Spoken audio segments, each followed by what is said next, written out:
क्षेत्र में देख लो, चाहे सरकारी क्षेत्र में देख लो, किसी क्षेत्र में, आरक्षण पूर्ण रूप से अभी लागू ही नहीं है, क्योंकि इनके लोग वहाँ पर बैठे हैं। तो जब ये इनके लोग वहाँ पर बैठते हैं तो वो ऐसी वैकेंसी निकालते हैं, वो भरी नहीं जाती है।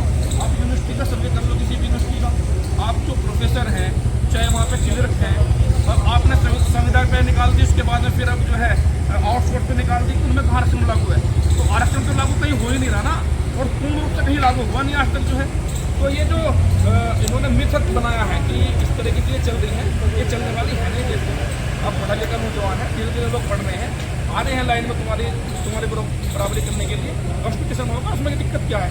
और एक सफाई कर्मी का बच्चे में और एक धन्ना सेठ के बच्चे में क्या समान अंतर होता है? वो कोचिंग भी नहीं कर पाता है और आप कोचिंग कर रहे हैं, तो दोनों में अंतर हो गया ना।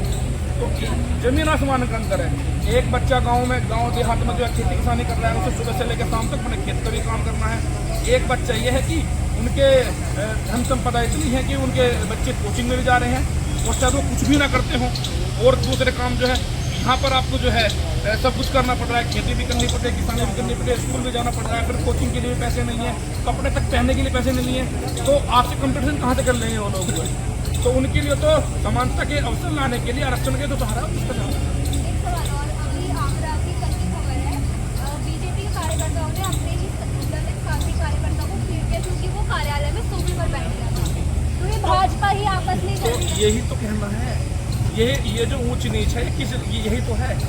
आप अपने आप को दिखाओगे तो ऐसे कि हम सब कुछ समान मानते हैं, लेकिन आपके मन में इतनी घृणा भरी हुई है, जैसे ही आप SC ST के बच्चों को देखते हो या उनके व्यक्ति को देखते हो, चाहे कोई भी इंसान हो तो आपके अंदर ऐसी घृणा रहती है कि इसने जो है ये हमारे सामने बैठ कैसे गया। दूसरी बात, किसी के अगर मूछ है तो उसने मूछ बताओ कैसे दे दिया। तो ये ऐसी चीज़ें हैं, छोटी छोटी चीज़ें। मैं आपको कई उदाहरण ऐसे बता दूंगा कि अगर कोई SC वर्ग का गांव में कोई निकल के भी जा रहा है, बड़े लोग वहाँ पर जो बड़ी जाति के लोग बैठते हैं, तो उनके माइंड के अगर तुम सोच लोगे तो तुम हैरान रह जाओगे उस चीज़। मनी मन वो क्या कहते हैं उनसे, मनी मन की बात में नहीं जो है, उनके प्रति उनके भाव क्या रहते हैं।